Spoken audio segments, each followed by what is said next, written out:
The Premier League is back. The Premier League is back, ladies and gentlemen. And just like that, Liverpool get past Bournemouth 4-2 at Anfield. And this is a game that looked like it was destined for a draw. But thank goodness Chiesa was there. Thank goodness Mo Salah was there with 2 late goals. And just like that, we win 4-2. So where do we start? Because it was a roller coaster of emotions, I must say. At one point, I was excited. I was ecstatic. At another point also now I was devastated. Out of nowhere I was just devastated. And then came obviously Chiesa. I scored the 3rd and Salah scored the 4th, and I'm happy again. But us winning the game should not obviously make us forget about the problems that we saw into this game. I mean, this looked like deja vu. This looked like the Crystal Palace game, and I'm thinking, have they not learned anything? Have the players not learned anything? Have Arnie not learned anything from the previous game? I mean, that was a final. We should have won that one, but we didn't, and we showed obviously our fragilities there. And I'm thinking obviously going into the first Premier League game, he's going to do better. But well, it is what it is. I just like the fact that obviously he gave Chiesa a chance. Something that as Liverpool fans we've been crying about last season, saying that he needs to give the boy a chance because we know how good he can be, and he did that and it paid off. So let's start with obviously the first half. With the first half, I feel like Bournemouth played really well. Bournemouth played really well. I didn't expect them to play like that, to challenge Liverpool like that, because I was thinking maybe they're just going to ride the wave. They're just going to ride the wave and defend, just like what Crystal Palace did. But with Bournemouth, they didn't do that. They kept on fighting. And it made me think, with Bournemouth, right, their recruitment is very good, actually, come to think of it. Their recruitment is very good because they have lost 3 players, 3, good players. But look at how they played against Liverpool. They're not inferior to Liverpool. They gave them a game, even though Liverpool have won in the end, but they know that was not an easy win. And for that, I would really like to give, Bournemouth a shout out. They're really never an easy opponent to play against. But I liked how Ekitike played. Ekitike plays like he's been waiting all his life to don the Liverpool jersey, to play for Liverpool. This is a player that is confident, This is a player that is very confident, in fact, if anything. I mean, yes, he comes with the price tag. There were, people bashing him, bashing Liverpool even. Why would you guys go for a player that only scored 15 goals last season with that amount? He's too expensive and he might not even hit the ground running. He is not the safest bet. He might fail, he might do this or that. But when we see him in the field, it's like he is just trying to prove it to them that I am worth the amount, if not more. I can play, and we see how he gets his first goal. He gets it from nothing, in fact, if anything. He creates it from nothing. And of course, how he ends up getting that scoring chance was a bit of luck, because, I mean, he tries to nutmeg the opponent, but he closes his legs, then the ball hits back. When it hits back, it finds him, it comes to his direction. So he's able to drive it, past the player, and he places it at the back of the net. And just like that, I like how there wasn't anything happening, but he wanted to involve himself more. He wanted to involve himself more. And I tell you, right, if we manage to bring in Isaac, I think Gakpo is going to suffer. I definitely think Gakpo is going to suffer, because Gakpo, man, I don't know what's up with him. That first half, he was terrible. He just reminded me of his Crystal Palace game. And now it makes me wonder, is he going to be like that? Is he playing like that because Diaz is not here anymore? I think maybe for you or for us to get the best out of Gakpo, he needs to have a very good player, a player that is going to, compete with him on the left side. Because if he's alone, I think he's more relaxed, and we see it in this game. But obviously, comes first half. When he comes back in the second half, he plays a lot better than he did the first half. You see him also trying to involve himself, but also you see Ekitike involving himself more, because he goes on obviously to assist Gakpo with his goal.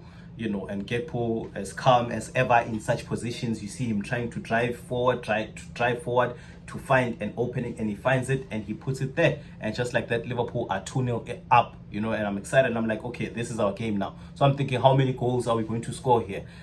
But obviously we lose it somewhere. And now Bournemouth starts attacking. And obviously with the goal that they scored, the first goal that they scored, because at this point, when you're 2-0 up, right, you're trying to deprive the other team from creating chances or getting any chances so that they end up scoring. Because with the first goal that they score, we know already, judging us from how we played against Crystal Palace, that once we concede, we just capitulate into this pressure that is unnecessary, because that's what happened in the previous game. So we were trying to avoid that again. But obviously, Van Dijk, I tell you, Van Dijk is a culprit yet again. He's a culprit yet again, because what he does here is that what we are used to with Van Dijk is that he scans his surrounding before he makes a run, before any of that. But this time around, we see him not doing any of that. He starts jogging, and when he jogs, and the Bournemouth player keeps running, trying to find a perfect angle to cross the ball, he hasn't scanned his surrounding, Van Dijk, so he jogs, but Semenya is behind him, right behind him, and once they pass the ball, he passes it at the back of the net, and I blame Van Dijk for that, because he should have run a lot faster. Had he done that, he would have been able to intercept that ball. Now it's 2-1. The pressure again, something that we can't fend off. It's back again, and another problem that we had also was attacking in numbers. We are taking numbers, and now obviously we lose the ball. Once we lose the ball, Semenya comes with the ball. Now it's a counter attack, but Semenya is comfortable with the ball. That's another problem. He's comfortable with the ball, and you can see that Van Dijk and Konate are trying to dictate his movement. They're trying to show him where to move, thinking maybe he's going to try to pass the ball, but he doesn't. He holds on to it. He finds an opening. He pretends like he wants to go that side. Then when Konate tries to move that side, he opens an opening between him and Van Dijk, and he passes it there, and at the back of the net it goes, and now it's 2-2. And you're thinking, did we just really lose a 2-goal lead? Did we really do that on an opening day, on a season where we are to to fight and retain our Premier League? Is this how we start? But of course, Arne Slot changes things here and there, and obviously brings Chiesa, something that obviously we've been saying until we got even tired. But he decides to give him that chance, and obviously he takes the chance with both hands, because we see him obviously scoring, and we are back. We are happy again. We are back. We are happy again. And at this point, I'm thinking, what, Salah, since he's been scoring on the opening day of every campaign for the past 8 years, right? And this time around, you're thinking, well, I mean, it's the 94th minute. Maybe it's not his day, but there is a dead ball. And he has that in his mind. That obviously, is it possible that I might not score today? But with that dead ball, he decides to run for it.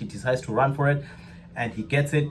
And he gets an opportunity now to face the keeper, and he decides to, shoot it. And at the back of the net, it goes. And I'm like, the streak continues again. Now he has 10 goals, 2 more than Jamie Vardy and Wayne Rooney, which, well, I mean, he deserves it. He played well today, but also I feel like before he scored that goal with the streak, he was just too quiet. He was passing the ball, but not every time. There were chances where he could have scored the goal and we could have, made most of that. He didn't. He was just being selfish. But, well, I'm happy that he finally got the goal, because he said also that, he once had a conversation with Arsene Wenger. And what Arsene Wenger told him was that you have to be sharp-minded the entire 90 minutes. Yes, you might not be able to, affect the game the way you would want, but always remain sharp and alert, because chances will come. Make sure that one chance, once it comes, you score. And that's exactly what he did, and obviously we might forget how terrible he was the entire game, but I think he needed that, to grow the confidence needed going into the season. And just like that, Liverpool wins, ladies and gentlemen, and they open the season with a bang. I couldn't have asked for anything better, especially at Anfield. This is what we need to show that we are ready for this Premier League campaign. And yes, that's how it is. Diogo Jota was shown, the love, the care, and the appreciation that the appreciation of all the things that he did in Anfield. At the 20th minute, we paid tribute to him, and our players also, when they scored, they celebrated using his celebrations, and also showed the number 20 jersey that he donned while he was with us. And honestly, there's nothing more that we could have asked from the boys. I'm just happy that they kept on, and they finally managed a win. So thank you guys for watching until this far. Please do not forget to like and subscribe, and I will see you tomorrow with more reactions of the games to come. Thank you. Bye bye.